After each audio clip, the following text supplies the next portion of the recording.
Welcome to the Speak English with Mubarak community. I'm Mubarak, and in today's episode, we'll explore how to ask for help in English.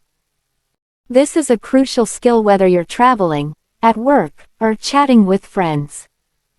But before we dive in, let me ask you a few questions. Have you ever needed help but didn't know how to ask in English? Maybe you were confused by a sign or unsure about a task at work. Or perhaps you wanted to ask for assistance, but the right words escaped you. By the end of today's episode, you'll learn practical phrases and techniques to ask for help confidently in various situations.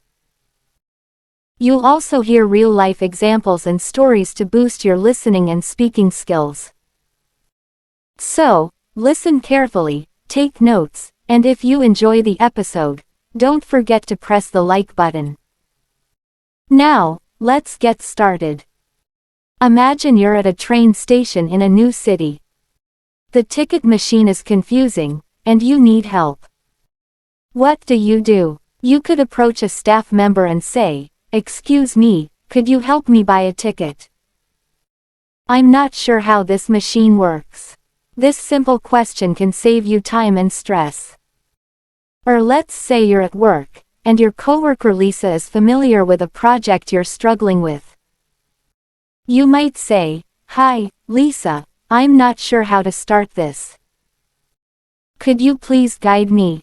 It's polite, direct, and shows you value their expertise. One of the best ways to ask for help is to use polite phrases like, "Could you," or, "Would you mind?" For example, you could say, "Could you help me locate the nearest pharmacy?" Or, "Would you mind explaining this form to me?" These phrases are respectful and make the other person feel appreciated for their time. Let me share a quick story. Last summer, I was hiking in a national park and lost the trail. I saw a group of hikers and asked, "Excuse me, could you help me find the main path back to the parking lot?" One of them kindly showed me the way on their map, and I made it back safely. That moment reminded me how important it is to ask for help politely and clearly. Another scenario where asking for help is key is when you're tackling something new. My cousin Aisha, Rosita, is learning to bake. She often asks her aunt for tips, saying things like, "Could you show me how to knead the dough properly?" Or, "Can you help me figure out why my cake isn't rising?" These questions help her improve without feeling discouraged. But asking for help isn't just about words. Your tone and body language matter too. Use a friendly, calm tone, smile, and keep an open posture. This makes the person you're asking feel at ease and more willing to assist. Now, let's explore other situations where you might need help. Picture yourself at a supermarket, searching for a specific ingredient. You could ask a store employee, "Excuse me, could you help me find the olive oil section?" Or, "Hi, I'm looking for gluten-free pasta. Could you point me to it?"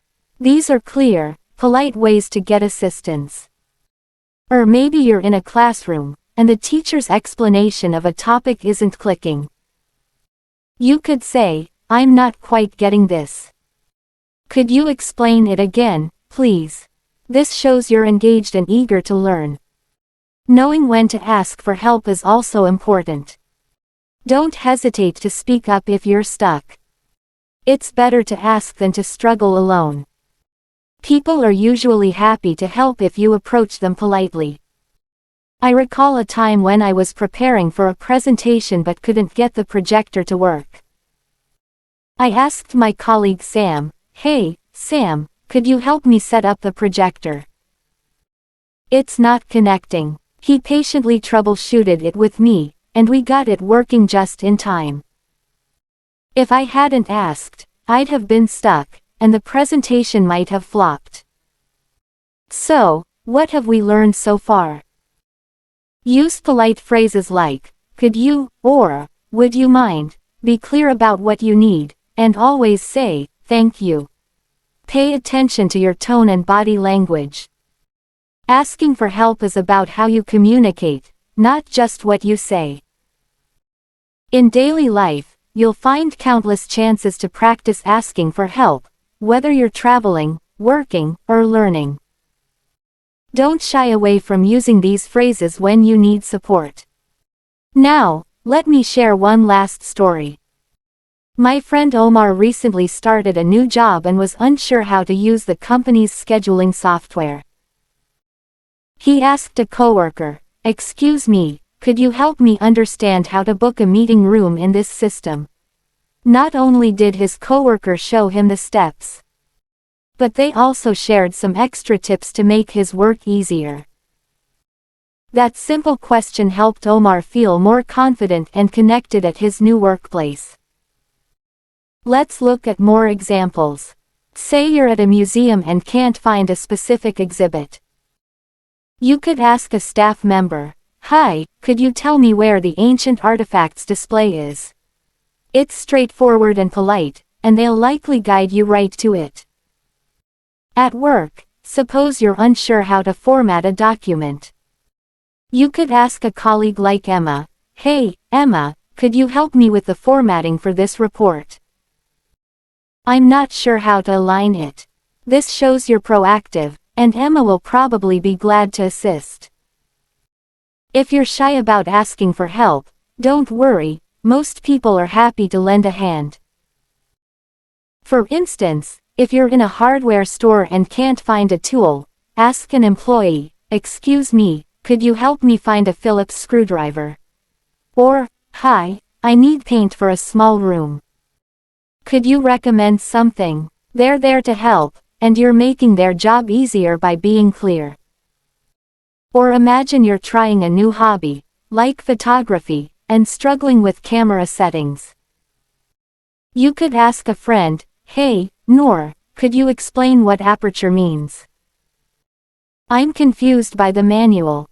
This helps you learn faster, and Noor will appreciate your curiosity. In a school setting, if your professor, Mr. Lee, is discussing a complex topic, it's okay to say, "Mr. Lee, could you go over that section again? I didn't fully understand." This shows you're invested in learning, and it helps clarify things for others too. Always thank the person who helps you. A quick, "Thank you so much," or, "I really appreciate your help," shows gratitude and builds goodwill. It makes them more likely to help again in the future. Here's another real-life example. I was at a farmer's market looking for fresh basil but couldn't spot it. I asked a vendor, "Hi, could you help me find some basil?" She pointed me to the right stall and even gave me a tip on keeping it fresh longer. That small question made my shopping trip smoother and more enjoyable. At a bus station, you might need help with routes. You could ask an employee, "Excuse me, could you help me find the bus to downtown? I'm a bit lost." This is clear, and they'll likely give you the right information. Bus stations can be hectic, so asking is a smart move. Or maybe you're using a new app and can't figure out a feature. You could ask a friend, "Hey, Zara, could you show me how to edit photos in this app? I'm not getting it." Tech questions are common, and your friend will likely be happy to help. Asking for help doesn't mean you're incapable. It shows you're responsible and eager to grow. Everyone needs assistance sometimes, no matter their experience. Asking for directions, advice, or clarification is a sign of strength, not weakness. So, in every part of your life, home, work, or out and about, knowing how to ask for help is invaluable. Ask politely and clearly, and you'll get the support you need. Thanks for joining me today on Speak English with Mubarak. I hope you found these tips and stories helpful. Practice these phrases in your daily life, and you'll feel more confident asking for help in English. If you enjoyed this episode, give it a like, share it with friends, and join me next time for more practical English tips. Keep practicing, and I'll see you soon.